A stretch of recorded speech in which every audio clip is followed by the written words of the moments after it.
Good afternoon. How is everybody today? It is, I hope I am still heard. I just pressed a button.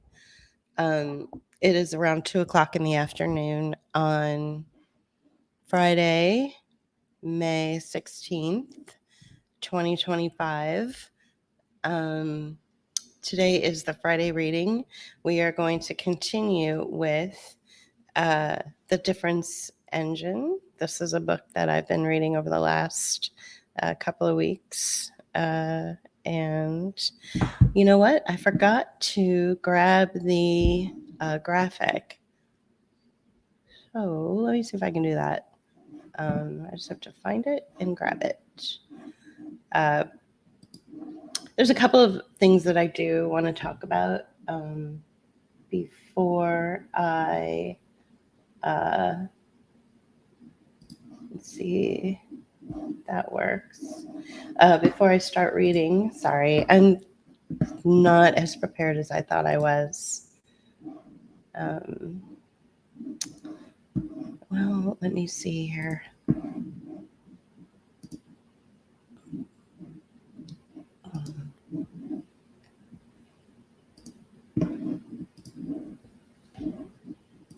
I have to pull it up first and put it on in my system so that I can share it with you. So just give me a minute here. There are a couple of things I want to talk about first, and I have notes on them, but I can't look at the notes until I do this because I can't do two things at one time. Anyway, feel free to leave a comment if you would like. Let's see here. We're looking for Friday readings. I don't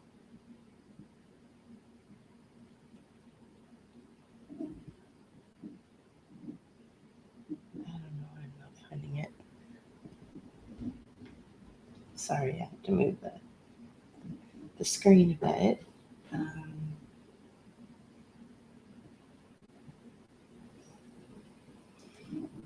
Okay, there's that. And then there's,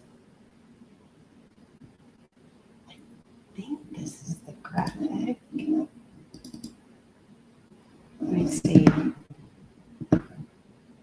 Yeah, okay. So how do I get that into the browser? Let me just move that here.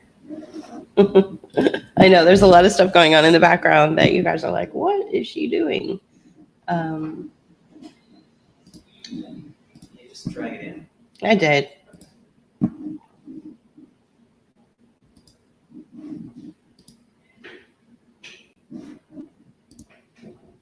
There it is.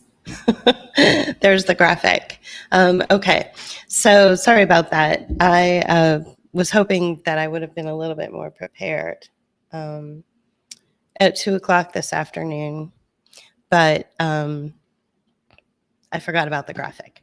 So what I'm going to do is pull that up later when I start reading. But before I do that, I want to talk about a couple of things that have been sort of percolating.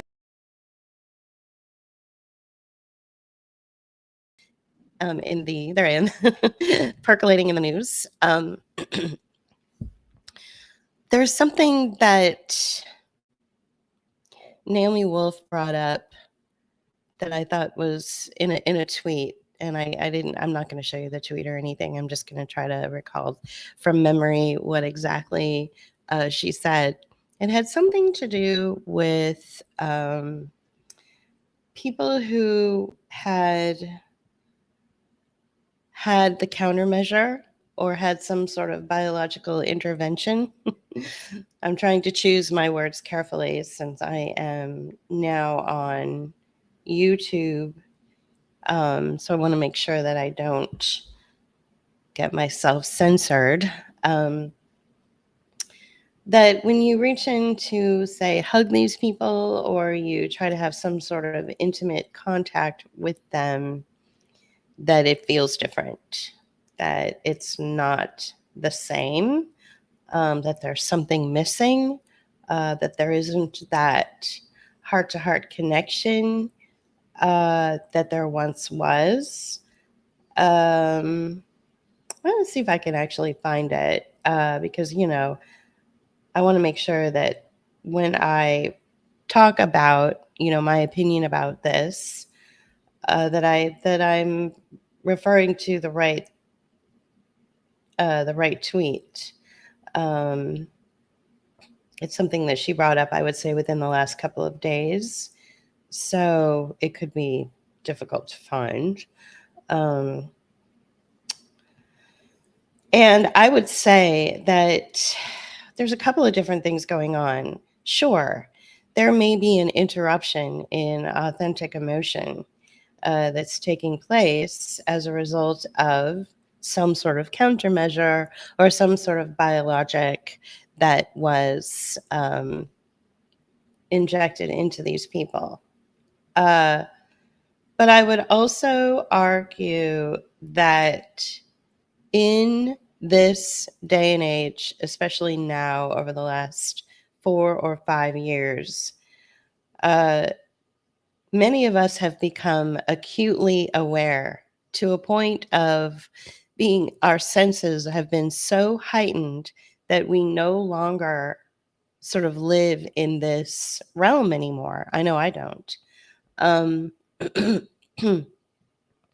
so could it have been that the individuals who she claims are not having that authentic connection when they show any kind of intimacy or emotion, or, through a hug or whatever, uh, could it be that that intimacy was missing periodically, like forever? And it just so happens that because she's become so acutely aware of what's going on in the world, that she now understands that it's gone. And so it feels like it's a new kind of situation when it's actually something that's been happening all along. But we've always apologized for the narcissists in our lives. We've always apologized for the predators. We've always chosen to overlook sociopaths and psychopaths. And maybe it's just that these individuals have sort of always had this particular, lack of connection with them. It's just that it's because we're so acutely aware of what's going on in the world, um, that we've decided to apply a a personality disorder or some sort of cluster B issue. We've decided to apply it to the vaccine, or sorry, I shouldn't say that. We've decided to apply it to whatever countermeasures or whatever biologics these individuals have taken, right? So I found the tweet. I have a horrible feeling that many vaccinated people will never fully recover their heart energy. Do you know what I mean? The warm glow you used to get from heart to heart hugging of people is diminished with some vaccinated people to a brief flicker, a much fainter life force. Energy healers, does anything work to heal this in your experience?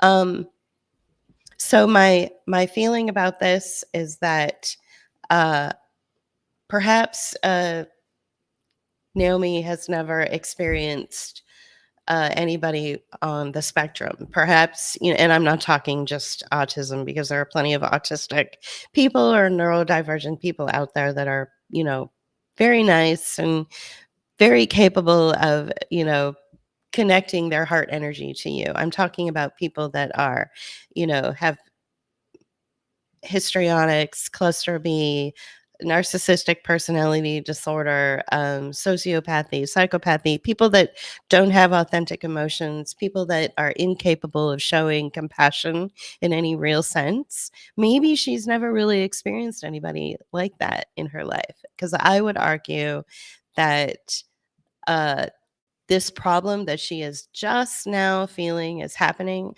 as a result of the rollout of the countermeasure in 2021.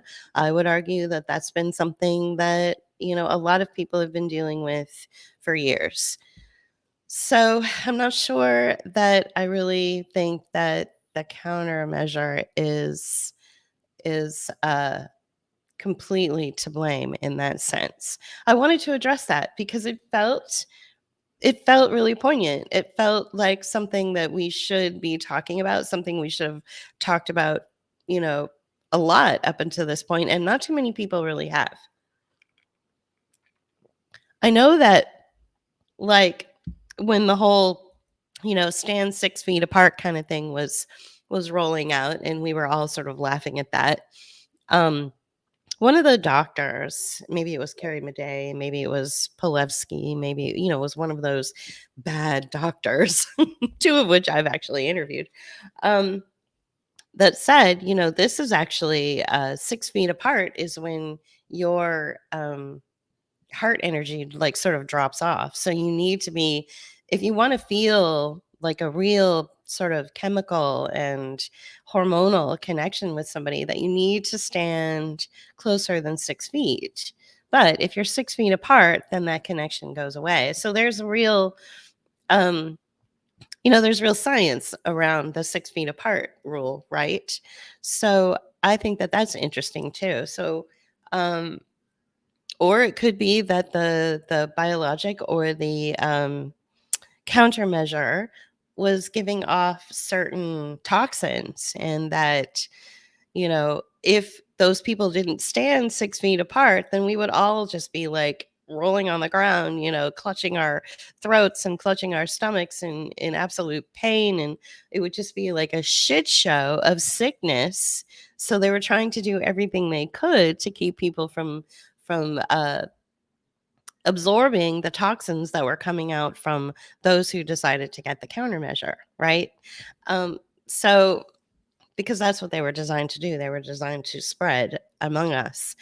One of the things that happened to me recently was I had a sore throat, a really bad sore throat. And if you recall, I told this story quite a bit, but I'll tell it again. Back in 2021, so like 4 years ago, I was going to an aquafit class in the town that I lived in at the time, which was Pittsburgh. And the class that I went to was filled with women who had just come back from getting the countermeasure, and they were all proud of it. They had their little band-aids on their arms, and they were super proud.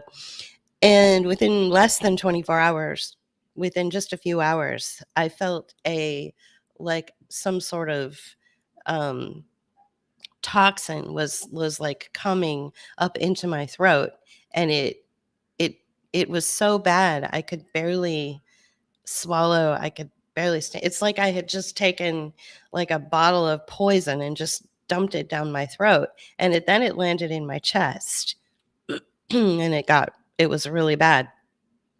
So I was starting to feel something like that,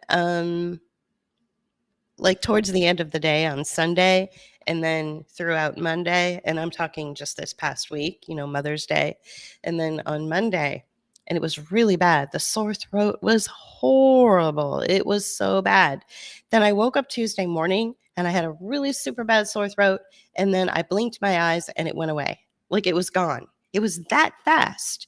So I think there's technology that's coming through the environment somehow.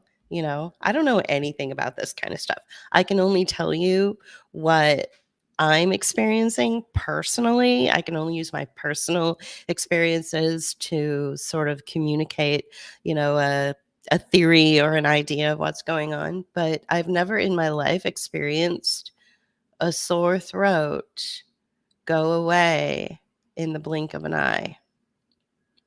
That's never happened before. When I first got the sore throat, I immediately started the protocol, my own personal protocol, which is tons of homeopathy, tons of naturopathy, like just downing vitamin C like every hour, doing all sorts of stuff that, if you want me to tell you what I do, just send me an email and I'll give you my whole long list of stuff that I do. So it could be that, all the stuff that I had done caused it to just kind of it was like a weapon, because it felt like a it felt like some sort of attack, and then my response to the attack was to attack back really quickly and really aggressively, and so it just stood down. I really do feel like this is kind of a little war that we're going on where we're trying to maintain our health.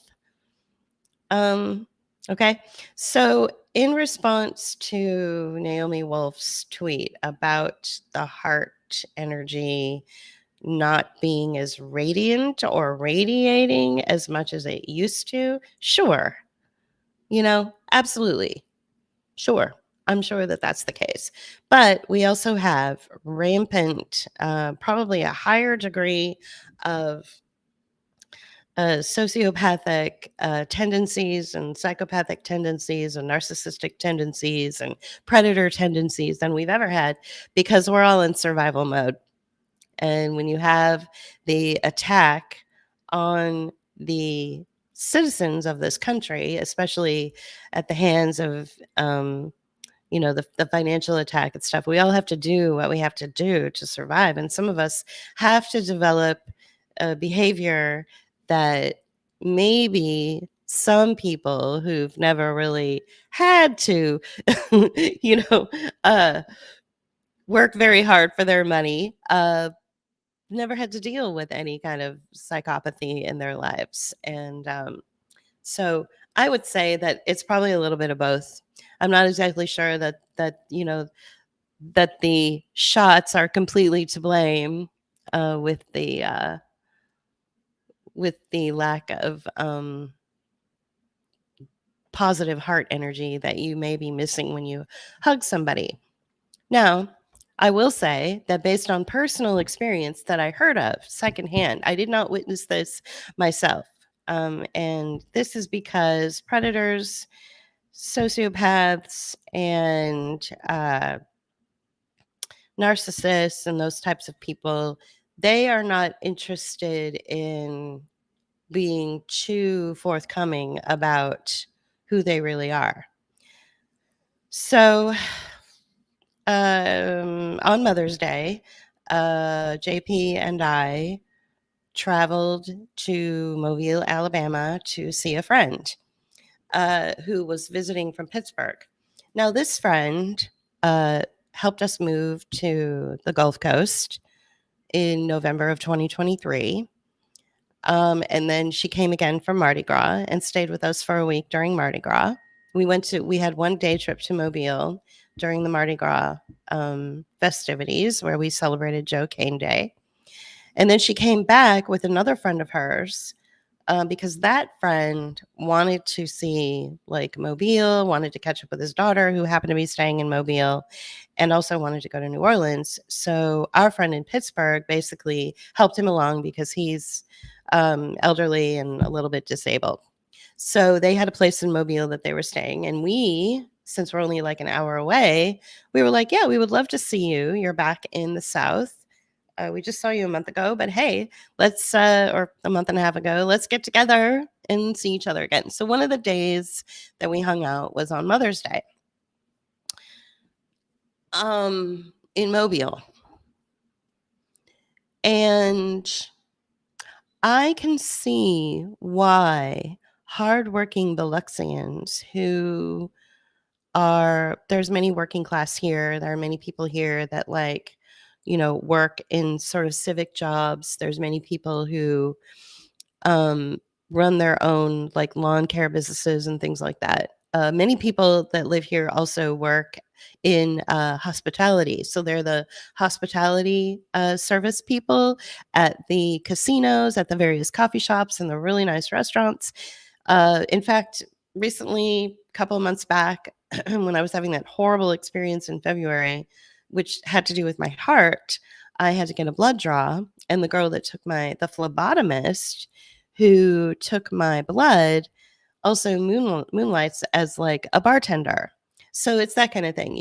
The working class are living here in Biloxi. And Mobile's kind of got this sort of closed off attitude towards the working class and closed off attitude towards like anybody who is outside of the Mobile area. And especially the particular district where we were in, which is incredibly like old, um, beautiful homes, lots of wealth, that kind of thing. It's sort of in a downtown area, but it's still really nice. Now, the person that we were hanging out with, our friend from Pittsburgh, and then the people that she introduced us to in Mobile, they were awesome. They were great. The person who we met in particular he's an attorney. He's been working out of Mobile, I guess, for the last 30 or maybe even 40 years. He's also like really involved in like playing in big bands, he's in a jazz band. We saw him play at a small little jazz venue Thursday, so that was really nice. So he's great, but for the most part, most of the people in Mobile, I could see why when we tell our Biloxi friends that we're going to be in Mobile, I can see why they go, oh, like that. I could totally see it now. Like I didn't understand before, but I totally get it now. Because they're very snooty and very kind of dismissive of people that are not from there, dismissive of the working class, that kind of thing. And so unfortunately, that was the class of people that we were hanging out with. No, not everybody in that class of people were awful, just the majority of them. So there was this one situation where an individual was, and they all took the countermeasure, and they all believe in the whole thing about COVID and stuff like that. As you may or may not know, my husband and I sort of take a back seat to all of that. We are extremely cynical, and we kind of know that everything has a financial means to it. In fact, one of the conversations was, one of the individuals was like, well, I was traveling and so I had to load up on COVID tests. And all I could really say to that was, yeah, the tech industry really made a killing off of those tests. So that's really all I could say. My biggest complaint, I think, about where we are now in a society is that it's okay for them to go on and on and on about garbage. Okay. But it's not okay for me to tell the truth. And that's where we are as a society, and especially in places like Mobile, right? So that was very challenging and very difficult. And thank goodness, my sweet friend from Pittsburgh she and I like, I was like, she's like, oh, I'm going to go over there and take a look at this, this really fancy like lobby of this hotel. And I was like, I will go with you. And so we took off and we've just like launched her and I, we were just like, I was like, why is it okay for them to talk about, what their belief systems are, but it's totally not okay for us to do it. And she's like, I know, it sucks. So so that was good. But when we went on Sunday, and I'm getting to sort of the punchline of this, and this is about the sort of the heart energy, authentic energy that might be missing when you're hugging someone who has taken a countermeasure. And also talking about how narcissists and psychopaths and those on the cluster B list, how they operate. I don't pretend to be an expert about this, but I've been reading a little bit about it, so I have kind of an idea. They want to hide their true intentions from the world. They don't want to go out and announce to the world that they're sociopaths and predators and all that. So what happened was this woman who is one of those, sort of dismissive, but she's also very nice. So she was incredibly nice. And she's like, oh, it's nice to see you again. And she was really sweet. She waited until I had my back turned to do something wildly inappropriate that I would never do, and anybody who has like a sense of decency and respect for other individuals wouldn't do. I suppose, not to embarrass anybody, I won't say out loud what she did. But she waited until my back was turned before she did it. Okay, and she did it to somebody that I know. And I said, "Okay, well, let's talk about this." And it was a sort of an invasion of privacy, an invasion of space. I said, "How did that make you feel?" And that person said that it felt really uncomfortable, that gave him the creeps, and that it was really invasive. So there's two things going. So I did a little research into this woman, and sure enough, if you look on down her social media line for the last 4 or 5 years, she's all about, quarantining, masking, making sure her daughter, who was in a program overseas, like got the right got the right tests so that she could travel. They went through all of this rigmarole only to have her come back to the United States because the program in the UK that the daughter was in was closed down because of COVID. So they brought her back to the United States, back to the South, which was, again, as we all know, one of the more free uh, geographic locations in the United States, only to force her into quarantine for like a month, which was awful. Like, I was like, that's terrible. But that's what they believed. So, so she is a true believer, right? So she believes it. So there's two things going on here. If I was to say to Naomi Wolf, who showed some kind of concern about individuals who were losing that good, compassionate heart energy when you like hug them and stuff, I would say to her that it's probably, first and foremost, you might be dealing with a sociopath or a narcissist. You might be, and then in addition to that, you might be dealing with somebody who's lost out on some sort of connection, some sort of real connection. Yeah, Roxy showed up as a result of the countermeasure. Roxy's our cat, by the way. You saw her walking by. So, okay. So when this woman did what she did, which was really inappropriate, and it made the person that she did it to really uncomfortable, and I felt concerned actually for their well-being. I had to think about a couple of things. First of all, I had to think about her demographic.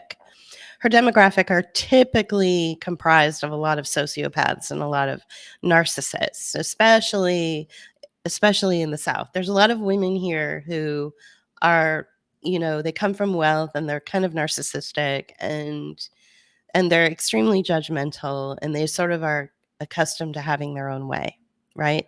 So there's that. So the thing that she did to this individual, this loved one, was probably based on a personality that existed even before the rollout of the countermeasure. So that's first. And then the second thing that she did, which was wildly inappropriate, and again, she waited until my back was turned, which is classic for what predators and narcissists and sociopaths do, and even abusers, is they wait until nobody can describe them. And I'm a describer. And I think people know this intuitively about me, which is why sometimes when I walk into a room, it's like people start, they don't talk as much as they would normally, like they're not as open as they would normally be because I'm a describer. And that's what I do. So she may have intuited that. She may have sort of sensed that about me, which is why she waited until my back was turned. But just because my back was turned doesn't mean I don't know what's going on. I'm not an idiot. So there was that. So there's that whole narcissistic, I'm from the South, I'm probably have money and, I've got a good job and I never really had to worry about anything. And then you've got the countermeasure situation, which is where I think there's quite a few people out there that have taken the countermeasure that are seeking what they had before. They know that they had a sense of connection, a sense of humanness to them that is somehow missing. And I think they are reaching for it in any way they can, and maybe even conducting themselves inappropriately to get to those places. And for that, I feel sorry for them. Like, I feel sort of like, wow, that's really sad. That is so sad that you've lost that part of yourself, or you chose to lose that part of yourself. But the thing is they're not aware of it. They're not aware of the fact that they've lost so much of their humanity as a result of the countermeasure, right?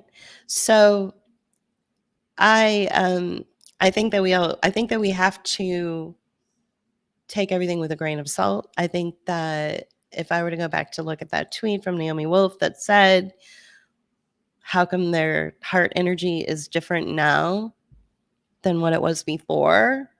I think that we have to say maybe it's not so different. Maybe it's actually that it's always been kind of like that, and you are just now, for the first time in your sheltered little life, experiencing some sort of predatory behavior, some sort of narcissistic disorder within these people, and what you're sensing is that. So I think we can't just blame the countermeasure for every little thing, right? This is going on a little bit longer than I thought, but I wanted to address it. It felt important. There's a few things that that have come up over the last few months, which I haven't really talked about. So, I will get to the reading, but I wanted to address that. A couple of things that I wanted to talk about was the budget that Trump recently, I guess he passed it, or it's been proposed. Let me see if I can find it. I have some notes here that I'm just looking at. The proposed bill includes cuts to Medicaid and Section 8 housing and other safety net programs to offset the cost of tax breaks, particularly those with incomes above $400,000. So in the proposed bill, what it is if you have earned more than $400,000, if you've earned $400,000 or more, then you are eligible for tax breaks. Well, that's so nice for you. But where's that money coming from?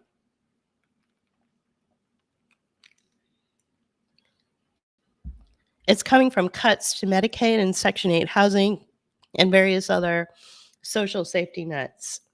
I forgot my straw, so I'm like, oh, so, and that's, well, that's your caste system right there. And if you don't know what the word means, please look it up. It's CASTE. I don't know how else to put it. I mean, that's probably about the worst thing that you could possibly do. If you are of the mindset that we have a homeless problem, or that we have a expensive health care in this country, which we all know is really sick care, then you probably don't want to cut these social safety nets like Section 8 housing or affordable housing or Medicaid. But those who earn $400,000 or more really want their tax cuts. They really want their tax breaks. So the middle class will pay more taxes. So JP and I will pay more taxes so that those who make, $400,000 or more a year will get a break. And the poor who are dependent on things like food stamps and affordable housing and Section 8 and any kind of social safety net, including Medicaid, all of that, I think they said 40% of that is going to be slashed in order for those tax cuts to take place for those who earn $400,000 a year or more. So if you make that amount of money and then you're set, you're great. But the rest of are not, and you can basically go fuck yourself. That's my attitude about that. And this bill can go fuck itself too. All right. So we also have this narrative going around about AI. Since the rollout of the lockdown, everybody was convinced that, at this point in 2025, middle of 2025, that we would be like, robots would be, feeding our dogs and walking our dogs, and AI would be able to, tell us how to, do our taxes, and we wouldn't have to do anything. You know what I'm saying?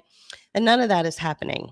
And so the corporations, specifically Fortune 500 companies, that received funding from their investors and their funders because they boasted about how they were going to be at the forefront of AI, they're all going, yeah, we're not at scale yet. In fact, we're nowhere near it.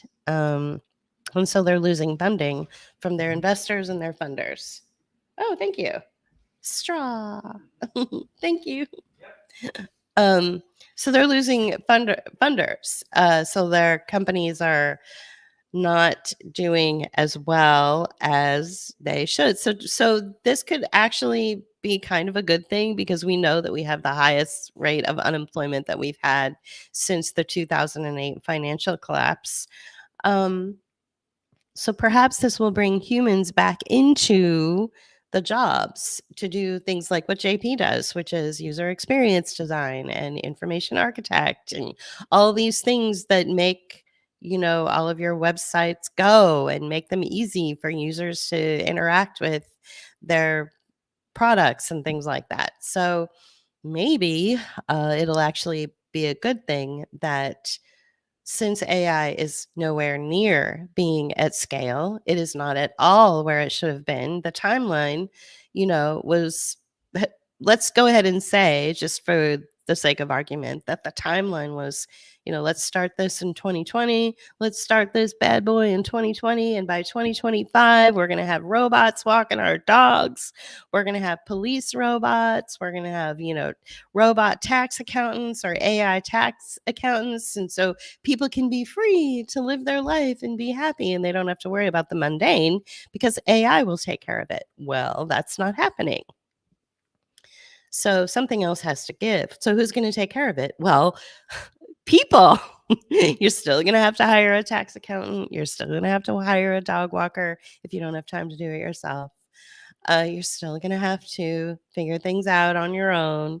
The robots aren't there yet. They're not at scale. So AI is nowhere near at scale. And there was one platform that said from the very beginning, for the last 5 years or so, that said, it's not at scale. It's not at scale. It's not at scale. In fact, it will probably not be at scale for 20 years. And the reason we're doing it is because, we work in the industry, and so we know that it's not at scale, because we work with engineers, and everybody out there on the podcast industrial complex was like, don't listen to that platform. Don't listen to them. They don't know what they're talking about. And of course you can guess who the platform was, right? Yeah. So it's not at scale. It doesn't really have any it doesn't even look like it's going to be at scale. anytime soon. So let's get those people back into those jobs because AI is not at scale. It's not there to do the work. Okay, what other topic did I want to cover before I start reading? Oh yeah, this silly little thing. Let's see. I talked about the bill. Oh, right. So before I talk about the silly thing, I want to talk about what what's going on with the FBI. And again, these stories are so I feel so bad for people that take everything at face value. It must be a really tough existence. I don't know. Okay, so there are 1,500 FBI agents that are going to be dispersed out into the United States. Kash Patel, who's the director of the FBI, is saying things like, we're going to close down the J. Edgar Hoover Center or whatever. It's old, it's falling apart, it's a dinosaur, we're going to get rid of it. I was like, hey, can we get rid of Congress and the White House too? Because that's old and dinosaur-y too. Can we just get rid of that as well? Of course not. So they're going to get rid of, allegedly, they're going to close down the J. Edgar Hoover building. And there's something like 11,000 like FBI staff. I don't know. It sounds like, you know what it sounds like to me? It sounds like they're just doing what corporations do, which is they're just downsizing. And all these FBI agents are no longer going to be working out of the J. Edgar Hoover building in DC. So let me apply this to my own personal knowledge about the way the world works. There are 11,000, from what I understand, there are 11,000 employees in the FBI. And they are going to reduce the staff to 1,500. So that means, what does that mean? What's 11,000 minus 1,500? 9,500? 8,500? Do I math? Do I know how to math? I don't know. So there are 11,000 employees in the FBI, and they're going to reduce the staff to 1,500. This is my takeaway from all the bullshit narrative that's coming out of Fox News and all that.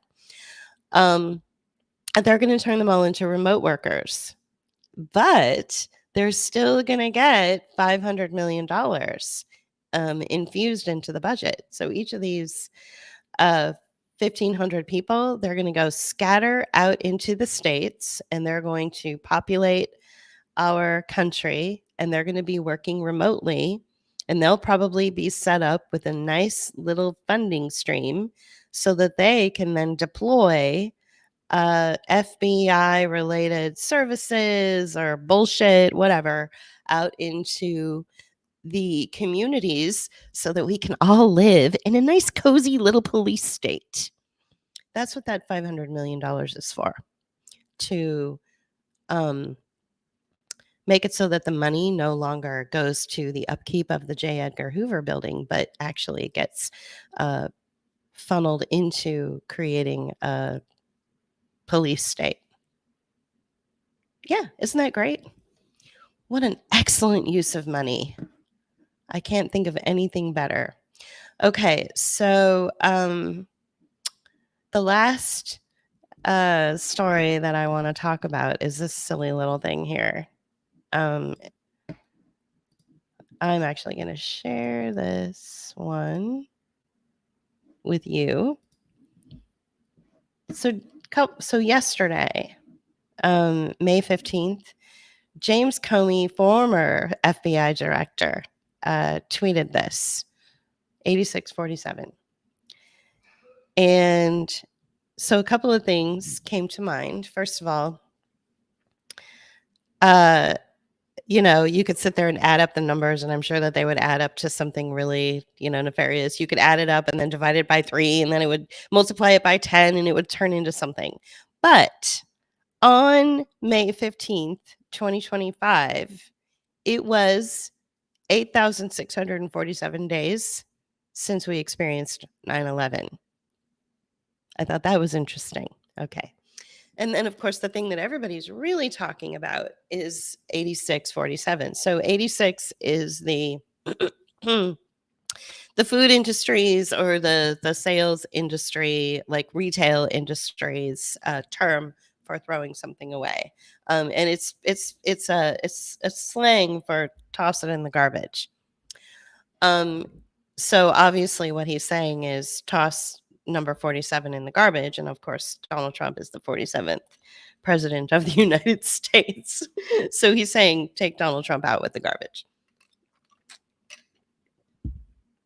Of course, the director of the FBI, Christine Noem, the secretary of the Department of Homeland Security, and a bunch of other, and the security detail for the Trump administration were like, this is terrible. This is a threat to our beloved president.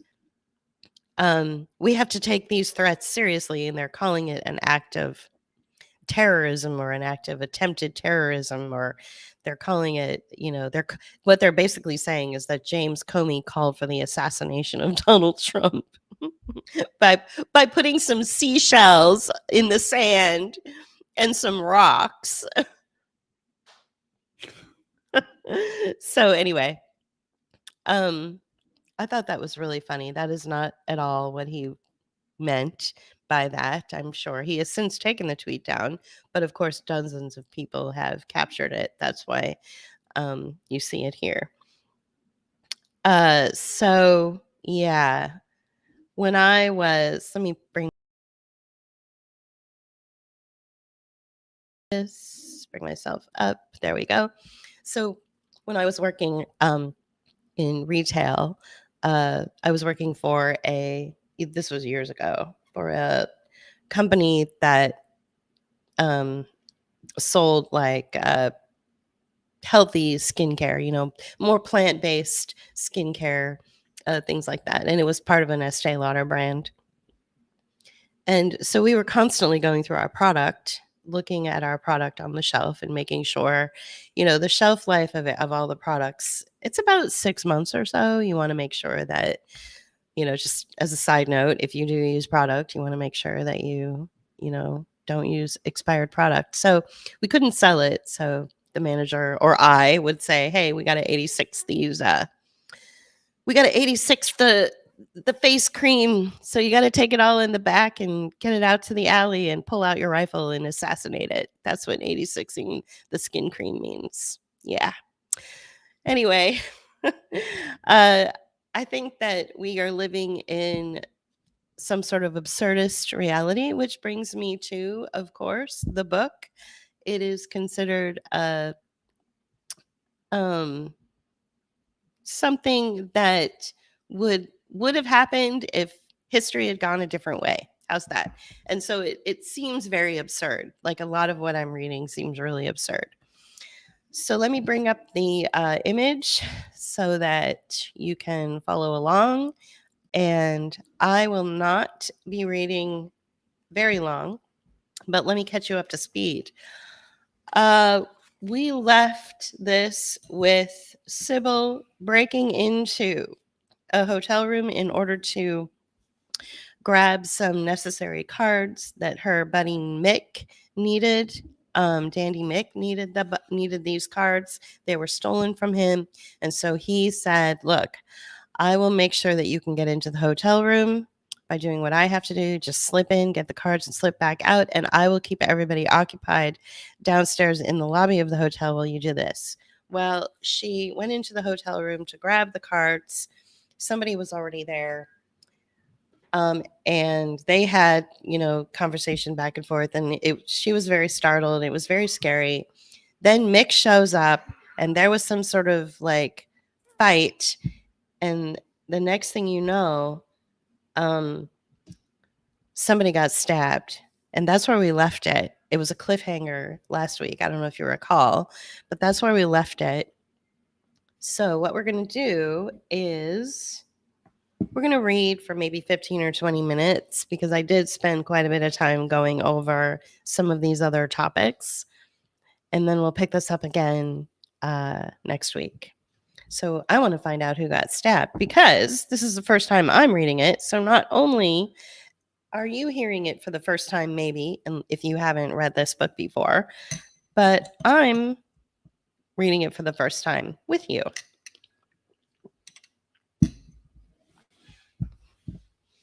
Okay. She must have struck her head against the wall when the Texian flung her aside. But then she was kneeling, the crinoline bunched beneath her, watching the man hoist Mick against the wall, a single great hand about his throat, the heels of Mick's shoes beating a frantic tattoo against the wainscoting, until the long blade struck and twisted and struck again, filling the room with the hot reek of Butcher Row, so she could smell the blood. And all that happened after in that room was a dream to Sybil, or a play that she watched, or some kino show wrought with balsa bits, so numerous and so tiny and so cleverly worked as to blur reality. For the Texian, lowering Mick quietly to the floor, closed and relocked the door, his movements unhurried and methodical. She swayed where she knelt, then sagged against the wall behind the bureau. Mick was dragged away, heels scraping, into the deeper darkness beside the wardrobe. The Texian knelt over him. There was a rustle of clothing, the slap of the card case flung aside, a jingle of change, and the sound of a single coin falling, rolling, and spinning on the hardwood floor. And there came from the door, scratching, the rattle of metal on metal, the sound of a drunken man trying a keyhole.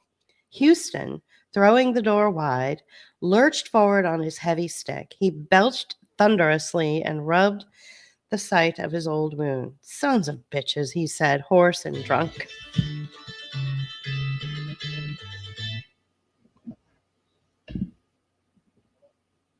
Sorry about that. Houston. Oh my God. Okay. Houston, throwing the door wide, lurched forward on his heavy stick.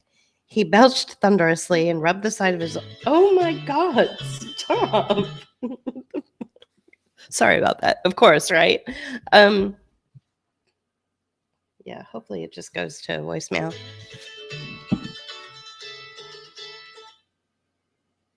Yeah, I don't know what's going on. Maybe I should just turn it off.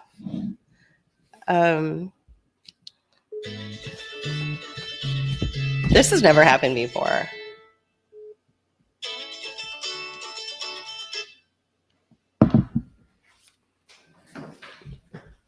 Isn't that crazy? I don't know what's going on. Isn't that weird? Did you turn it down?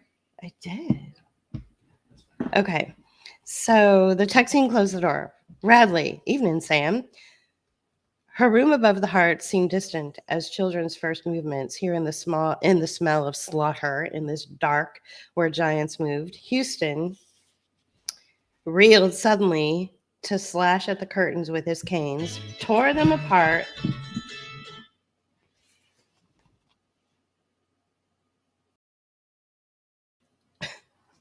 Gaslight catching the curtains with gaslight catching the patterns of frost on the glass of each mullioned pane, illuminating the Texan's kerchief and the grim eyes above it, eyes distant and merciless as winter stars.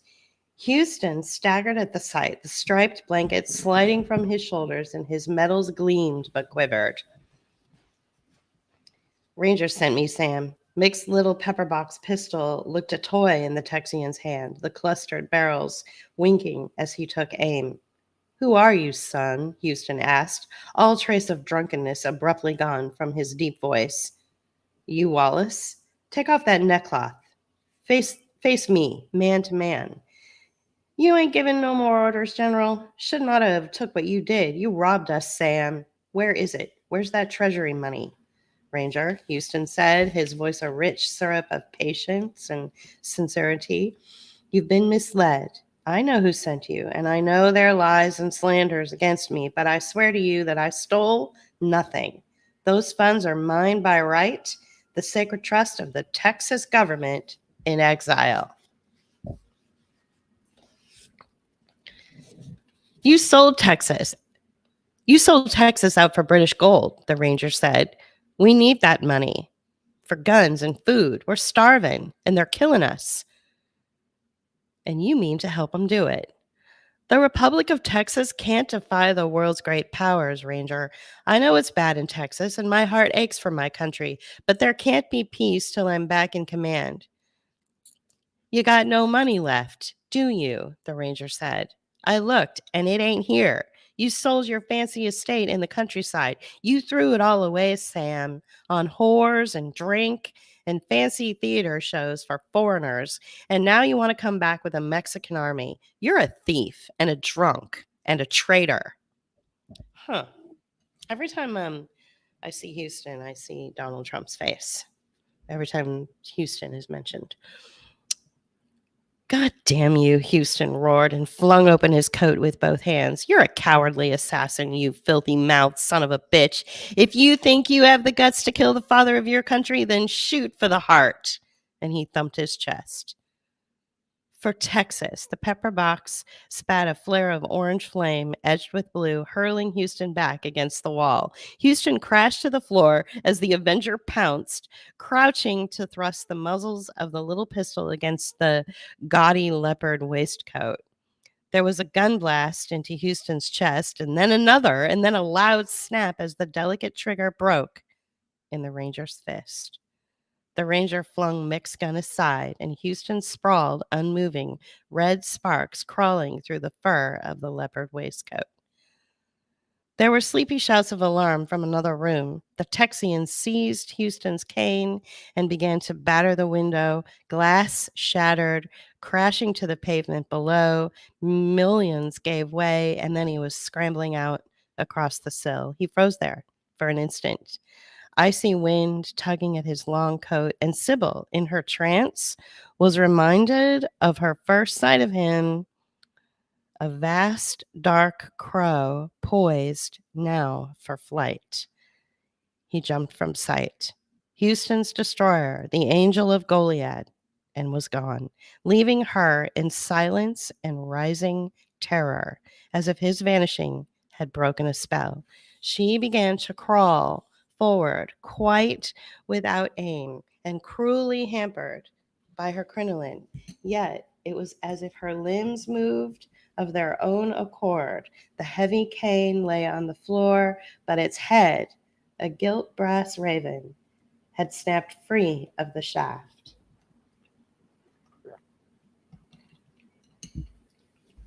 Houston moaned. Please be quiet, she said. You're dead. Who are you? He said and coughed. The floor was littered with shards of glass, sharp under her palms. No, bright, like pebbles. The cane she saw was hollow and had spilled its tight nesting of cottonwood where more of the pebbles nested. Bright, bright diamonds. Her hands scooped them together, wadding the cotton wool to thrust the lot into her bodice between her breasts. Whoa. She turned to Houston then. He still lay on his back, and she watched in fascination as a bloodstain spread along his ribs. Help me, Houston grunted. I can't breathe. He tugged at his waistcoat's buttons, and it came open, showing neat inner pockets of black silk, stuffed tight with dense packs of paper, thick punch card packs in glued brown wrappers, their intricate perforations surely ruined now by the hot impact of bullets and blood, for at least one slug had struck him true. Sybil rose and walked giddily toward the door. Her foot squelched moistly in the red-splashed shadows of the wardrobe, and she looked down to see an open card case in red Moroccan with a pair of tickets and a heavy nickel plate clip. She stopped and picked it up. Get me to my feet, Houston demanded, his voice stronger now, tinged with urgency and irritation. Where's my walking stick? Where's Radley? The room seemed to rock beneath her like a ship at sea, but she crossed to the door, opened it, stopped out, closed it behind her, and continued like any gentry girl along the gaslit and utterly respectable corridors of Grand's Hotel. The Southeastern Railway Company's London Bridge terminus was a vast, drafty hall of iron and soot-blown glass. Quakers moved among the avenues of benches, offering pamphlets to the seated travelers. Red-coated Irish soldiers, red-eyed from the night's gin, glowered at the close-shaven missionaries as they passed. The French passengers all seemed to be returning home with pineapples, sweet exotic bounty from the docks of London. Even the plump little actress who sat opposite Sybil had her pineapple, its green spikes protruding from a covered basket at her feet. The train flew through Bermondsey and out into little streets of new brick, red tile, dust heaps, market gardens, waste ground, and then a tunnel. The darkness about her stank of burnt gunpowder, and Sybil closed her eyes. When she opened them, she saw crows flapping above a barren down, and the wires of the electric telegraph all alive, blurring, moving up and down in the intervals between poles, dancing in the wind of her passage toward France. The image, surreptitiously daguerreotyped by a member of the Public Morals section of the Sûreté Générale, January 30th, 1855, presents a young woman seated at a table on the terrace of the Café Madeleine, number 4 Boulevard Malesherbes. The woman, seated alone, has a china teapot and cup before her. Justification of the image reveals certain details of costume ribbons, frills, her cashmere shawl, her gloves, her earrings, her elaborate bonnet. The woman's clothing is of French origin and new and of high quality. Her face, slightly blurred by long camera exposure, seems pensive or lost in thought. Justification of background detail reveals number 3 Boulevard Malesherbes, the offices of the Compagnie Sud Atlantique Transport Maritimes. The office window contains a large model steamboat with 3 funnels, a French-designed craft for the transatlantic colonial trade. A faceless elderly man, evidently an accidental subject, seems lost in contemplation of the ship. His lone figure emerges, therefore, from the swiftly moving blurs of the Parisian street crowd. His head is bare, his shoulders slump, and he leans heavily on a cane, apparently of cheap rattan. He is as unaware of the young woman's proximity as she is of his. She is Sybil Gerard. He is Samuel Houston. Their paths diverge forever. Okay, so that ends the first iteration. And as I mentioned before, this book is instead of like being broken up into chapters, they're calling it iterations. So because we're at the 1 hour mark, I'm going to go ahead and end it here and start next Friday with the second iteration. I'll start it, from the beginning rather than start it, read a few pages, and then have to come back to it. I'll just start it at the second iteration next Friday. So I hope you have enjoyed today's broadcast. It was very little reading, more conversation about what's going on in the world than there was reading, but at least we got to find out who died and who lived in that hotel room. So it sounds like to me Sybil is going to continue the cause that Mick Radley had started. She became his apprentice, so to speak, and she's going to continue the whatever the cause is, the revolution, whatever. So we'll find out what happens next when I start the second iteration next Friday. So you guys have a great weekend. you can reach out to me if you want. If you have anything to say about some of the things I talked about earlier. The email address is info@book-of-hours.com. So info@book-of-hours.com. And please take a look at our YouTube channel and see the playlists of some of the videos that we have made in the past. I think that one of the videos that you should check out, based on some of the things that I had talked about in the broadcast earlier, before I started the reading, you should check out the new model sadism. That's a good one. It hasn't received a lot of play. The new model, the new Constitution Living War Crimes is one of our highest viewed video essays that I did. But after that, a couple of months after that, or maybe like a year after that, I did the new model sadism. And because of the bill that was just passed and how the tax breaks are going to come to come right on the backs of the poor, literally, like doing away with affordable housing and doing away with Medicaid and stuff. We're going to see. I mean, if I don't know if it's passed or not, but it's only going to get worse with this type of financial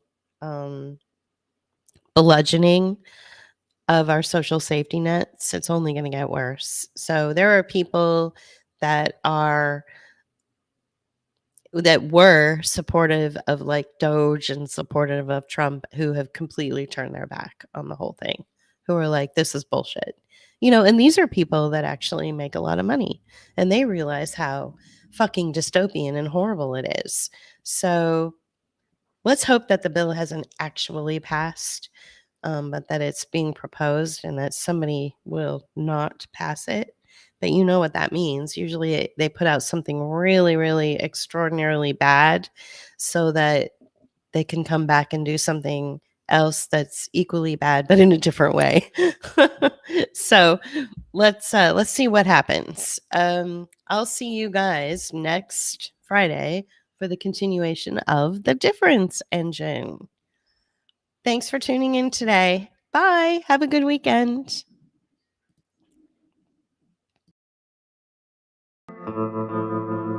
You can help us continue our work by becoming a patron at patreon.com/bookofhours, or leave us a one-time donation at paypal.me/bookofhours. Or you can use Cash App. Thank you.